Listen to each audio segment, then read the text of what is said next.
Hello guys, welcome back to Garage Football. We just watched Wolves play West Ham at Molineux. It finished Wolves 2, West Ham 3 in a 5-goal thriller. So for anyone watching, please subscribe to Garage Football if you're new. Leave your thoughts on the match, comments, etc., man of the match and all that in the live chat, and we'll get to those. So I'm joined by Dennis, Charles and John once again. Thanks guys for joining us. So back in the top four, lads. Fantastic. Doesn't tell half the story. So, Charles, start with you, mate. Thoughts on the performance and the result?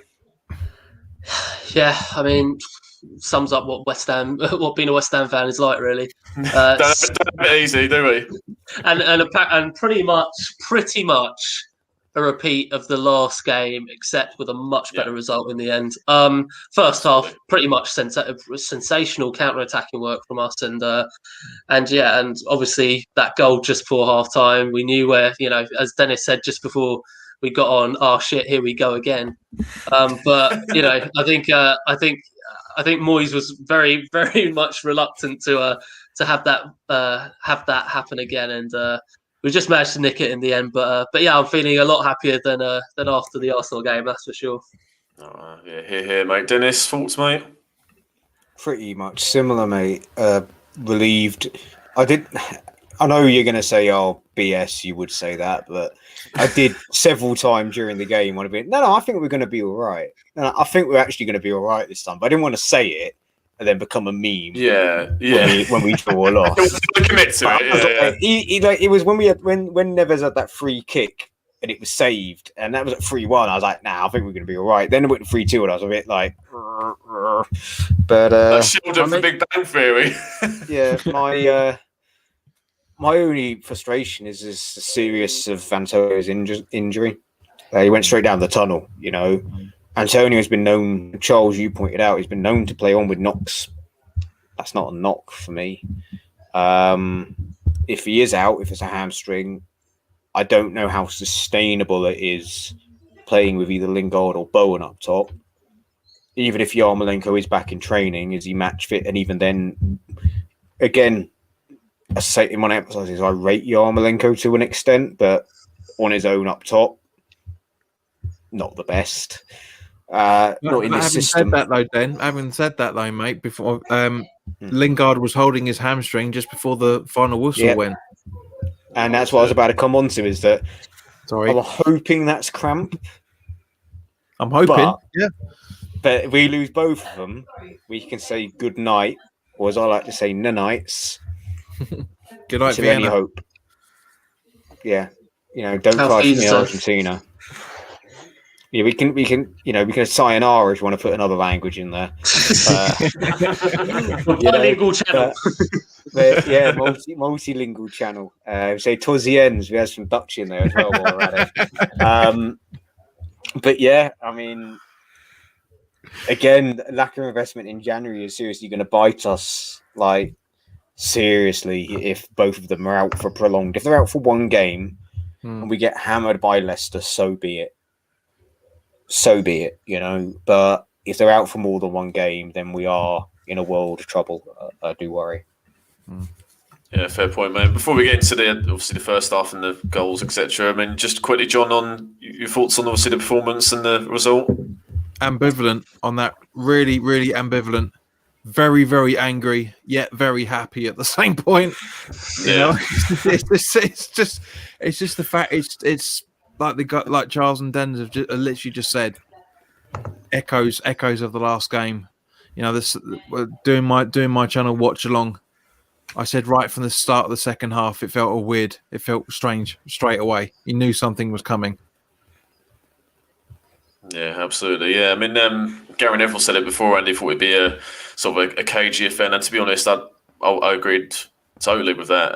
Obviously, Wolves not had a particularly great season in comparison to the last couple, and West Ham, off the back of the 3-3 draw with Arsenal, and obviously the away game at Old Trafford against Man United was pretty poor. So I wasn't expecting a free-flowing open game, but we got that for pretty much the whole game, wasn't it, lads? Especially when it started off. I mean, Wolves said they've had the first effort. I think William Jose fired wide, and then Mickey Antonio, before he went off injured, he had a fantastic half hour, didn't he? He turned past Dendoncker and his the effort well saved by Rui Patricio onto the post. But backing up a little bit though, Bill. After as you say, after that attempt, what was it? A minute and a half into the first half. Let's not forget that Antonio could have scored. The Patricio saved the goal and it hit the post and bounced out. And if it was a little bit stronger than that, because Patricio couldn't do very well with Antonio, that's 1-0. That could have bounced into the back of the net off the post. We were very unlucky. We were very, very, even though we didn't have much possession in the first half, nor the second. Most of it. Exactly. As I say, Antonio could have easily been the opening goal scorer. Yeah, that was a good save by Patricio. Obviously, he recovered from his bad injury the other week. And Wolves, I mean, it's very unlike them because I had to look at the stats beforehand, and they've only opened the scoring in 7 Premier League games this season. The joint lowest in the division, but they come out flying. I think they had an injury to Bolly. I think he's got COVID. I think tested positive, unfortunately, and went to a back four, which is very unlike Espirito Santo. But I think that's probably. I mean, the reason why they probably do play a back three is obviously to be more defensively solid, but they don't score a great deal. Whereas tonight they had a back four, but they were far too open. Good news for us, which we'll come on to. But then they looked more of a threat going forward. So he needs to get that balance. But anyway, this ain't a Wolves. This ain't Wolves channel of the bay anyway. So, but anyway, West Ham take the lead after only 6 minutes. Fantastic run by Jesse Lingard. Another brilliant performance by him. Got the ball in our own half by Soufal. Drew past Dendoncker in there and Saiss, and a lovely finish, guys.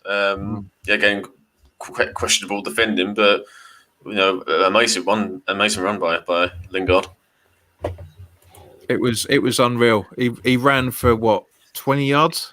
20, more than that, mate. He got it in our own half. I know, but that was the thing. It was unbelievable. The comparison I had at first, I said Maradona-esque, but I'm going to say actually a more accurate one. Again, JP and Bill more than Charles will probably remember this, but Owen 98. I almost did what my dad did at the time. I remember watching that goal. It's probably one for the Euro channel, but my dad was screaming, "Give it to Scholes, give it to Scholes." My dad's a United fan. And I was about to start screaming, "Give it to Antonio," and he scored, and I just jumped in the air. So anecdote time, we'd painted the ceiling that day, and my dad. Now, unlike me, my dad was 6'1", and he jumped in the air. And his fingerprints were still in the ceiling when we moved out. Like, okay, not fingerprints, but there were hole marks in the ceiling. Where he jumped up.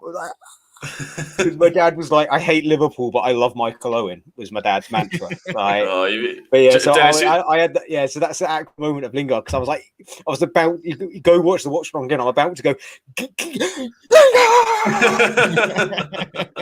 You're about to go give it to Antonio. Oh, Dennis, you certainly painted a picture there. But it was good. Good. Obviously Lingard, fantastic run, but Antonio did brilliantly to draw some of the defenders and create the space. But even Lingard, he got to the penalty area, but still though to finish past Patricio, as we said, a very good goalkeeper. The link-up play at the back between the Czech boys to build it up, the heel flip, the ball up. Soufal is brilliant goal. Yeah, excellent. Thoughts, Charles? Yeah, just a mesmerising goal, really. It was just so well crafted right from the back, starting from Soufal and working its way all the way up to the top of the pitch. And again, just another quality finish from J-Lings. He's just proving now week after week that he's one of the top attacking midfielders that England have, and he's earning his place on that plane at the moment. So yeah, he's been outstanding. Yeah, definitely. I mean, No, go on, Dennis. You had something to say? No, just say yeah. Well, there we are then. A short sentence, unlike you, Dennis. Certainly, I was literally about to say, I think that's the shortest sentence I've ever heard you say. Well, if you want at it, I'll just say he'd be a back. No. Moving on. We got a lot to get through. So there's and it just this sort of summed up most of the game, but the first half in particular, just shot after shot from both sides. Like a basketball game, wasn't it? Like a football game. And Wolves left back Nouri, he shot just wide, and he just I mean, it was one of those. I said it at half time that attacking from both sides was excellent, but both teams defensively looked so shaky. It was ridiculous. But not long afterwards, about 8 minutes later, so about 14 minutes, West Ham double our lead. And what a move that was, lads! I've got to say, from start to finish. It was in the end, it was a great finish by 4 nails, but that was only obviously the end of sort of a very good move. Cresswell played it well down the channel, down the left-hand side. Lingard picked up the ball near the corner and sort of did the sort of Dimitar Berbatov-esque move. Yeah. That was against West Ham, wasn't it, a few years ago? But Masuaku, first start back after injury, he was excellent tonight. Had the awareness to reach the ball. Because you could just stay still and not been aware of what was going on. Did well to latch onto the ball. Good cross to Van Fornals, and obviously, Pablo's finishing at times can be a question, but you can't question that finish. That was absolutely delightful. I opened his body up again in the bottom corner. Patricia had no chance. So what's the goal that was? He didn't hit the post, which is that in itself. It was a proper goal as well, wasn't it? Proper goal. Yeah. Again, back on the watch along, there was someone put a comment going, "Oh my god, that's beautiful," and another one that was a bit 18 plus. And I thought it was just that moment. So I watched that moment. They go, "Oh, Lingard," and then next thing I know, I'm just shouting 4-0, yes, 2-0. There was because I was watching it on Now TV, the app on my laptop. I was about 20 seconds behind, but 10 seconds ahead of everyone else. Worth the wait, mate. Worth the wait, but yeah, man, it was great. It was one thing I need to mention before Fornell scored that second is Michael Oliver's card happy attitude. We covered it a lot on our watch along, man. Likewise with me as well. But how was Dawson booked for that? Yeah. How was Dawson booked for that? Diop's booking was more of a booking than Dawson. Dawson is literally standing still. He's making sure that he's not making any contact. Neto embarrassed himself tonight. I like really embarrassed him. I've got a lot of time and respect for Oliver, but he does my fucking head in a lot of the time. And the sad thing, I said this in the thing. He's probably the best ref around, which speaks a lot for the quality of refereeing. As we were saying, one again going on a tangent here about refs, but Charles, was it Corey pointed out the match that they said that Mike Dean's staying on for the year. Now that is a problem. Not let's not worry about Mike Dean, but it's the fact that Mike Dean, with the mistakes he's made this year, is being asked or considered to carry on. Speaks volumes, in my opinion, for the FA's own admission that any refs they have to replace him for the Premier League are not up for it. And this is the worrying thing. But then you're absolutely right. Oliver is the best out of what's remaining, and that's worrying. Since Webb and Clattenburg went, the standard has plummeted big time. They've won. They were both, which is why we've not seen any. Which is why we've not seen any referees at the Euros or the World Cup since then. Nobody wants them. They're not without their flaws. They're not without their errors. But they were the two best refs we had in the game for quite a long time. I mean, even before then, going back to David Ellery was a bit like a school-led master. But David Ellery and other players, other refs like that, weren't quite to the standard of Webb and Clattenburg. Webb wouldn't have got a job with BT if he wasn't one of the best in the league. Yeah, it's as simple as that. First of all, channel, now refereeing channel. Back to the game, and very good points though, mate, lads. Again, sort of a metaphor for the first half. Wolves again had another opportunity. It was Podence, I think it was, who at the bar. But they kept going, Wolves, all night, really. It's a fair play to them. And then obviously we've touched on it. Antonio goes off with about 10 minutes to go in the first half. Bowen comes on in his place, and must have been his first couple of touches. He gets his goal, makes it 3-0. What a lovely finish. Not enough is spoken about his first touch as well. Everyone's talking about Lingard with all the men around him and the finish, but that first touch was amazing. But also, what I want to talk about with the second goal as well is Masuaku's awareness. When Lingard kept the ball in, he was the first one straight there. I've already said that, JP. Yeah, I'll tell you. Yeah. No. It does need to be said, because if he doesn't react quickly, then that chance is gone. So Yeah, and obviously it's his first game back. Good on him. So, I think Lingard will see, as you rightly say, Dennis. The defenders around him had about 4 of them, I think, at one stage. But Bowen's first touch makes it. Again, he's just come on, not in the game. And then again, I think it's the early, how early he took the shot. I think sort of. I wouldn't say it was Patricio's fault, but if he was set and ready, he saves that. But because Bowen takes a shot early, as obviously forwards should try and do, I think that beats him. Actually, Bill, I'm sorry, mate. I've got to disagree with that because I think Bowen had plenty of opportunities to shoot before he actually shot. I actually, when you watch the replays back, he could have shot at 4 or 5 seconds beforehand. He set himself up 100%, saw that Patricio wasn't ready, and then shot. Yeah, but I mean shooting when the keeper's not set. But anyway, it was great play again by Lingard, as we say, and 3-0. We thought, well, we're in a 3-0 lead for the second game in a row. So what are we going to do better? And in the end, it turned. Obviously, the 90 minutes, it turned out we did better. But I mean, once again, we can see just before half time, we thought, with that GTA meme, oh shit, here we go. Oh shit, here we go again. Actually, no, before that, lads, Wolves should have made it 3-1 beforehand. Who was it? Neto. We talked about Neto earlier. The miss of the season. But even before that, within Jose, he's not scored for Wolves, I don't think, this season. And that he should have scored. Fabianski saves a shot, but it was scuffed. He scuffed there. But Neto, I don't know what he's trying to. I think he tried to outside of his left foot. And if he puts his right foot through it. So he should have scored. But just before half time, we talked about just before we come on. Fabulous run by Traoré on the left hand side, and it's easy to say West Ham should have fouled him or tried to foul him. I think we did, lads. I think we did. But Noble certainly tried it. As we were talking before, he was sliding about 4 or 5 yards before he got to Traoré. I think he slid from the stand, John. I think that's how far he slid from. But obviously, Traoré's got to be one of the quickest players in the league. He put his burners on. And obviously did well to get to the byline, and a great cross as well, left-footed, and then Dendonko, who's fabulous in the air, and a really good header. Unmarked as well, completely unmarked. Nobody anywhere near him. So a good goal by Wolves, but I think absolutely towering, clattering header. As I said, I actually referenced our chats on this channel last week.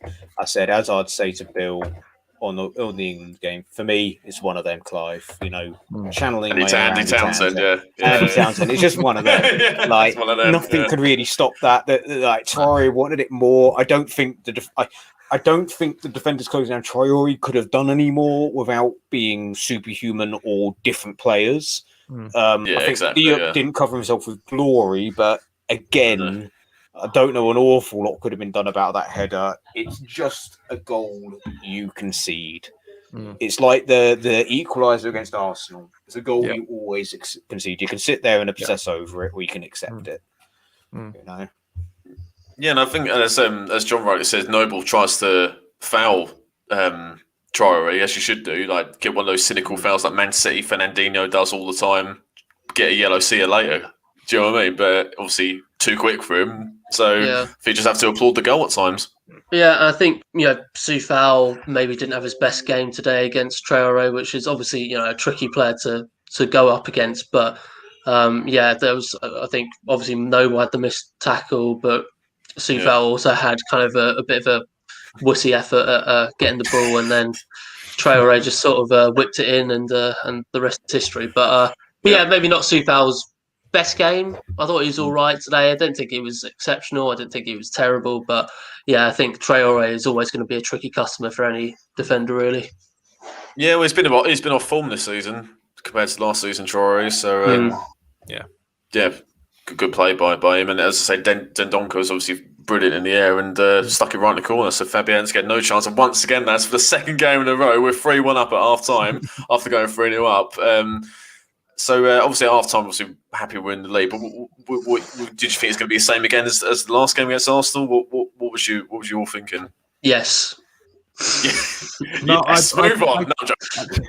For me personally, I kind of thought up until the second half kicked off, I thought we've got this. We're absolutely We're cruising. All right, yes, you can have the comparisons, but let's not forget, guys, that 3-1 was an own goal. Really unlucky own goal, but it was still an own goal.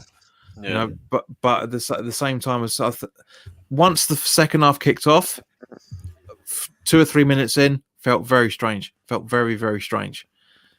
Yeah. I think it was I know Dennis likes his pop culture references, but I think it was Thanos. I am inevitable. That was what it felt like at half time. You got to say it right. You got to say it right. I am inevitable. Wasn't that it? Inevitable. Oh God, is that? Here we go. Guys, those lessons. And then you got like Lingard going, I am Lingardini. J-Lings. I am J-Lings. Yeah. Dennis, those acting lessons at the Brit School I've really lost on you, haven't they? Yeah, I don't know how you lost the part to Josh Brolin, mate. Honestly, I think you did a much better job. Much better job. I like it. Well, when West Ham were acting, I don't know. But, what do you guys think before? Obviously, Wolves got their second goal. We'll talk about Silva's good finish. He come on at half time for Podence at half time.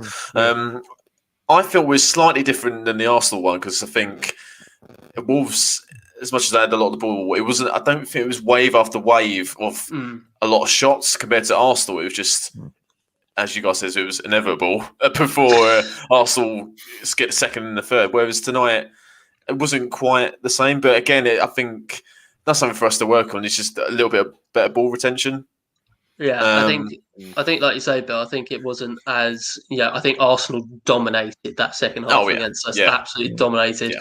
Whereas I don't think we certainly again weren't as sharp as we are in the first half in this game. I felt like Moyes must have had a right go at the second half, saying you better not fuck this up again. I think we were very wary of. Or what was it? A football manager throws water bottle, I think, or thrashes his arms. Probably that one. Yeah. I'm not doing this again. Exactly. Yeah. Thoughts, Dennis? Do you agree with me and Charles that we were better than we were in the second half against Arsenal? Yeah, I'd say so. I mean, we had there were similarities because obviously Antonio nearly put us 4-1 or 4-2 up. And then Souček had the goal disallowed, and that was again oh shit, here we go again moment, you know. Exactly, yeah. But ultimately, I just think Wolves look again. I still maintain it. They looked relatively toothless. Their main attacking threat was Neto, who couldn't get anything on target. I don't think he had any. I think he had one shot on target, and it was straight at Fabianski, who got his hands behind it and just palmed it down. You know. And obviously they haven't got him. Obviously, haven't got Jimenez. They're really missing some shots at the start of the season as well. Yeah, they're really missing both of them. But if they had Jimenez fit and playing, and obviously it's really sad what happened to Jimenez. And like I said, you don't really come back from those injuries at all, let alone at his age. And he was a quality striker. So it's sad, but they did look relatively useless. Like that striker they got up top again. I think, what was it, Ronnie Urquhart said in Mike Bassett couldn't hit the side of a Renault Espace. It's all about William Jose. Yeah, William Jose. He got one on target that was so scuffed, Fabianski sort of lucked his way to it. No, that was the one Neto missed afterwards. Yeah, Neto missed afterwards, but he got that's the only thing he got on target all day. Yeah, exactly. Yeah, so that was sort of like a Golden Sullivan signing for Wolves, wasn't it? Sort of like a rushed-in loan or sort of rushed-in replacement for Jimenez without doing much. Sounds Brazilian. He'll be great. Yeah, he'll be great. He's good on Football Manager 12. Oh, don't start that again, Dennis, please. Come on, we had that with the England watch along. No, that's what okay. Jack Sullivan allegedly didn't he claim or X said something about Maiga because an MEK because they were good on FIFA. Well, good on FIFA. God. But before, obviously, Souček's goal was disallowed for handball, and it was clear handball. Bowen headed just wide. Decent effort from him, and Den Donker had an effort from just outside the box. But I haven't really written a lot of chances down for Wolves in the second. I don't know about you boys, because as much as they had the ball, I think Dennis, you're right. At their times, they're a bit toothless. they had the ball a lot, but they didn't do an awful lot with it. And again, a lot will be said about Mark Noble's inclusion, but I think he was an absolute colossus for us in that second half. Absolute he was an unsung hero. The stuff he was doing off the ball was unbelievable. Like, to win those free kicks late on, as much as again, everyone knows how much I love shithouse football. That was beautiful in my eyes. The winning free kick. He was just, I was weeping tears of joy. I mean, I wouldn't go as far as saying that he was a colossus in that game, but he definitely, he did what he needed to do. And like you say, Dennis, when you have a smart head on those shoulders, just putting himself into those foul creating decisions, and he was just an intelligent player today, and that's all you really want from those is just play smart, don't play fast, don't play hard, just play smart, and that's what he did today. Absolutely. I'll quickly just touch on Silva's goal, and then I'll just say my bit on Noble. So, like the Arsenal game, obviously, I think it was a similar time, wasn't it? They about 70 odd minutes. They got Arsenal's second goal, something like that. It was a very mirror image, wasn't it? But again, I'll be interested to see what you think, lads. I mean, it was a good ball by Neto. His finish wasn't great tonight, but that was a decent ball over the top of Diop, I think it was. And Fabio Silva, obviously a youngster, he's only scored a couple of goals, I think. But I'll tell you what, that was the finish of a true marksman who's been experienced. People saying he's a total flop. So, he proved tonight that he's not banging in. He hasn't banged in 12, 13 goals a season for him. That's why they're all. He came in. He's a 2-season player, probably. That's what I'd say. It's because they got him for 40 mil as well. That's a big price tag looming over his head. It's the Allaire stuff. It's all the fact that he's not scoring enough. He's not good enough. Blah blah blah. My issue with the Silva goal is our marking. Our midfield and defence was basically like the red fucking sea. It was the red sea. We just absolutely disappeared. We gave both of them because it was Neto who got the assist on this. If I remember right, he got the chip. He got the chip over the top. Yeah. It was just the fact that we were basically ball watching. There's no other way of putting it. There was under no other circumstances can you score a goal from that. There was so much space around him the entire time. Don't get me wrong, fantastic finish, beautiful ball from him. Beautiful goal from him and great ball from Neto, but. As Gio says from Hammer's chat, you show us a goal, I'll show you a mistake. There were so many mistakes in that build up. Yeah, I think the main culprit in that build up of play was Cresswell. I think he followed his man for some reason way too deep into the centre of midfield, and then just wasn't making a lot of effort to get back in time. And then I forgot who played the ball in, but did a great job of playing it over Cresswell's head into the space that Cresswell's just left open, and then Diop's not switched on. So I agree, John. I think it's like you say, I think with every goal that we concede, we always seem to have some sort of defensive lapse in concentration. But thank God that didn't bite us in the arse today. No, exactly. But as John, as you rightly said, a fabulous finish by Silva, right in the corner. But I think, I'll be interested to see what you think, lads. But I think after Wolves' second goal, you'd expect a sort of a crescendo of opportunities, holding on for dear life, and it didn't happen. So I think a mixture of what, as Dennis, you said about their sort of toothlessness up front, but also I think our ball retention was slightly better in that period. We kept the ball in the corner near the end with Lingard and Ben Rama who come on as a sub. And I just want to touch on Mark Noble, for obviously he's coming for Declan Rice, who's injured, probably be out for at least a month or so, which is a shame. But I think Mark was terrific tonight. He got his tackles in. I think his passing was decent, keeping the ball, especially towards the end, getting those fouls. And I think playing against the Wolves midfield would suit Mark, because obviously Mark's playing in his natural position. He's not wasted in that silly number 10 role that Moyes has played him in before. And also Wolves' midfield is someone like Ruben Neves is a very technical player. He's not like physically the strongest. Whereas I think that suits Mark's, midfield battles, doesn't it? If he's playing against someone who's technical, he's in the game. Then if he's playing against midfielders who are like Ndombele for Tottenham or whatever, or Paul Pogba, he'd struggle because they're obviously very physical, very powerful players, and Mark's advanced in years. But tonight, I think I think Noble suited Wolves' midfield. I think I thought he was excellent. Yeah, I think the big issue was heading into this game, obviously Rice not being in, and I think what's worked so well in that partnership of Rice and Souček is just how well balanced they are. One goes up, one just slots back, and keeps everything running like clockwork, really, and that's what Rice has done. And to be fair, Noble did do that to an extent, just not as kind of dynamic as Rice is in his and his speed. But he didn't put himself too much. I mean, Dennis and I were sort of predicting that he was going to be running after every ball and kind of being like a loose dog. But he really kept his wits about himself and just disciplined. Exactly, very disciplined and just the performance we needed from the captain tonight. Yeah, spot on, mate. Wouldn't disagree. John, thoughts on Noble's performance? As I said, unsung hero. Some of the stuff he was doing off the ball was unbelievable. He was all over the place in a very, very good way, proving for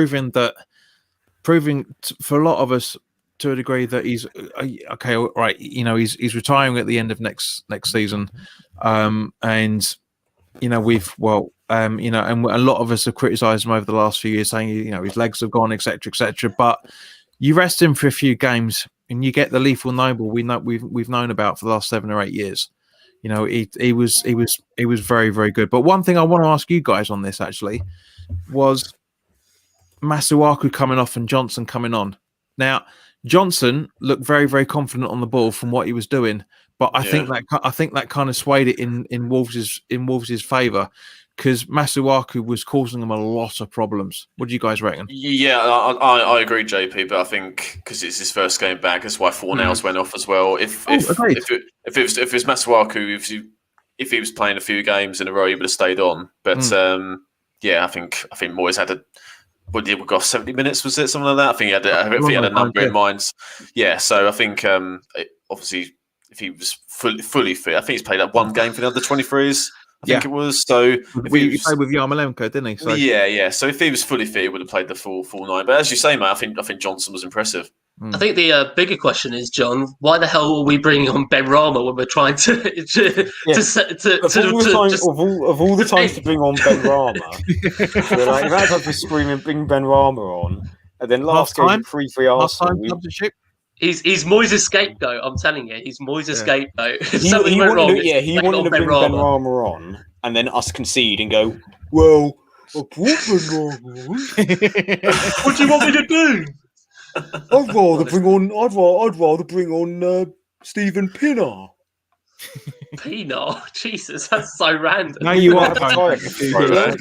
we got spaces free in the squad, and he's a free transfer. So Julian Joachim, Anichebe, and Pinner. There we are, squad sorted. Well, again, that's probably why Fornals went off, because obviously he's come back from injury, isn't he? As well. Yeah.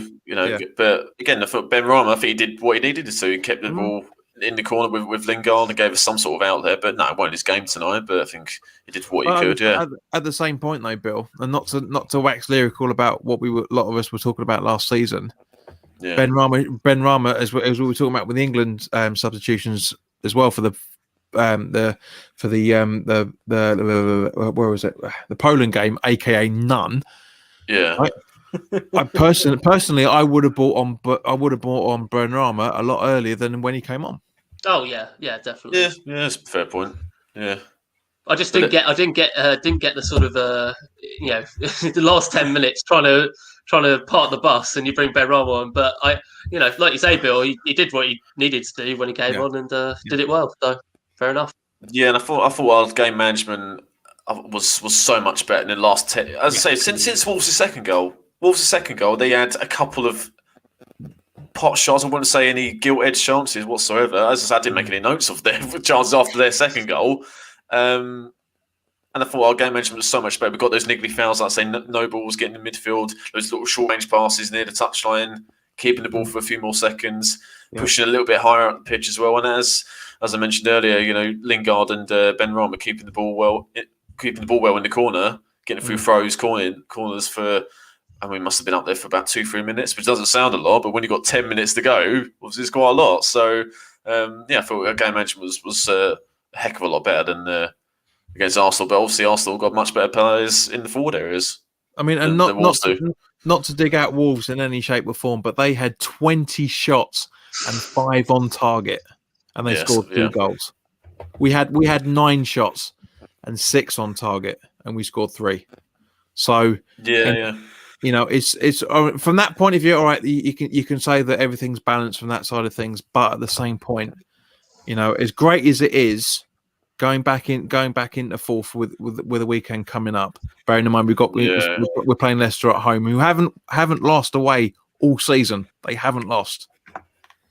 But at the same point, we saw over the last couple of games, we've seen a lot of grit and determination that are showing that this team is trying to finish as high as possible. Oh yeah, no, it's just fabulous effort by the players. I think one player we definitely miss is Angelo Bonner, without doubt. I don't think we concede 5 goals in these 2 games if he's in the side. But hopefully he'll be back possibly for Leicester, and we'll see how it goes. Absolutely, but the biggest player that we're missing is a centre forward, mate. Imagine how we could play if we actually had 1 or 2 centre forwards to choose from. What a pipe dream that is, mate. Yeah. What are you smoking, John? One forward. What a novelty. My God. Dennis's face. It's just like the Oliver Twist of football. Yeah, please, sir. You want more? Please, sir. I never knew Dennis was such a good actor, honestly. His acting lessons at the British school were really Please, Mr. Sullivan, we need more than 1 striker. You want more? Dennis, I sense a meme coming on that you're going to design. No. I announced my retirement from memeing when I broke the internet with that. I'm never going to financially recover from this David Sullivan meme. That got like 800. Then again, there was that one I put where, again, not about football, but it was just all these like identity politics hashtags were trending at like 10 in the morning, and I did the Michael Scott walk in, walk out. I was like, nah, it's too early for cultural Marxism and Greta Thunberg. It's too early, mate. I'm not getting involved. The topics the West Ham fans want to hear about. Cultural Marxism. Dennis's views on cultural Marxism. Especially after beating Wolves 3-2. As you say, John, we're in top 4. Got Leicester on Sunday, tough game, but obviously beat them early in the season. 2 doubles potentially in a row, but obviously a very tough game. Hopefully, it'll be on us back for that one. But any last thoughts, chaps, before we finish? I think Dennis and I were sort of like questioning at the end of our watch along, whether top 4 is still a realistic aim, and I have to say it definitely is. I would, however, agree with Dennis. The sort of realistically, if we do achieve that, it will all depend on the severity of the injuries of the players that are out. I guess you can sort of these next. I think Leicester we've got, and then Chelsea at the end of the month are obviously going to be tough games. So, depending on how quickly we can get those players back, if we can get some of them back, 1 or 2 of them back for that Chelsea game, that could be massive in how far we go. Yeah. But other than that, I'm utterly so impressed with how we've done this season, the results we've managed to do, and I'll just be happy with top 7 would be amazing at this point. Yeah, no, so completely agree with what you said, mate. And before I get your thoughts, Dennis and John, it was imperative that we won tonight because of the results over at the weekend. Obviously, Chelsea surprisingly lost to West Brom. Big Sam, beautiful. Shithouse, Big Sam's back. Obviously, Tottenham drawing with Newcastle. Obviously, Liverpool got a good result, but Everton drew with Palace before our game tonight. So it's imperative we got that win, and we got it. Someone's laughing at it. They're laughing at Chelsea's results still. I just thought Ric Flair turned into a West Ham fan. That's all. No, I think it's my mum after a glass of wine or 2. Sorry, man. Is it the Tory Women's Forum happening tonight and you're out? Is that what it is? Oh, Jesus, hope not. Any final thoughts, Dennis? Final thoughts, yeah. Sort of just caveat, Charles. Again, look, I said when I say that top four is a pipe dream, what I mean is like West Ham fans say, "Oh, it's great," but I don't think anyone in their heart of hearts believed it was going to happen. I still don't think anyone in their heart of hearts believes it's going to happen because look, we've got chasing Pat behind us. If we don't drop any points, we win all our remaining games. Of course, we get top four. But and again, it's not so much the Chelsea and Leicester's. I'm looking at the Brightons. I'm looking at games that we typically fluff up and lose 1-0 and absolutely being it up. And if we don't have Rice and Antonio for the next few weeks, we could see a bit of that, you know. And then our bench becomes even more lackluster because now we're having to lose what would be our two. We have to bringing in Bowen and Benrahma to start, or Bowen and Noble, who would be people we would bring on to close out a game. You know, so that's an aspect. But absolutely bite your arm off for sixth, and always maintain that. Sixth place would be fantastic. Absolutely. Yeah, and just coming on from that, Dennis, this is what I'm going to say, because as we talked about at the start of this as well, Lingard holding his hamstrings towards the end of this game, so there's a possibility that he's out as well. So if obviously we'll find out in the next couple of days, but with the possibility of Rice, Antonio, maybe Lingard out, then we've only really got one option to do. And it's an option I don't think we're ready to do yet, but it's to bring Odebeko in or somebody from the kids. So one of the strikers, bring them in and see how they get on for the rest of the season. I mean, whatever happens, mathematically, we're going to finish in the top 10, whatever happens.